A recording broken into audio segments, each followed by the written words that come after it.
The market has traditionally been overblown on both sides. We know that when there's blood in the streets, we should be buying, and Warren Buffett's been saying it forever. I'm a firm believer of that, and whenever we see an oversell, which I think is what we had in 2015, and in January and in February, it's time to buy, it's time to come in, and I believe that long term, again, we're gonna be happy we bought in February, March. I don't want the dividend. Honestly, don't give it to me.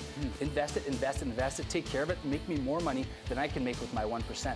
I'm a Manitoban, I'm a homer at heart. That's why I cheer for the Jets, and I'm certainly not a bottom picker, because I do enough of that at home when I change the diapers for my 3 kids. So this is not something that I want to specifically pick the bottom for. We just want to reduce risk. What you should care about, Rovanescu, is all your investors, whether they're short-term, long-term, or medium-term. You need to care about everyone, anyone who owns a stock at that particular moment. And he clearly slapped them in the face today, and they called his bluff. And you know what? The stock's down 10%. To me, it just strikes of trying to go all in a poker game with a pair of sixes when you know you're beat. I just don't like that move at all today. It's problem after problem after problem. And my dad used to tell me, where there's smoke, there's fire. So if that's a play you want to make, I mean, just be aware that it could go very south, but there's obviously a lot more upside. You can't have it both ways. You can't have your lunch and eat it too, right? I'm concerned about the stimulus for sure, and I'm concerned about the budget, to be frank, because I feel it's partially imprudent spending.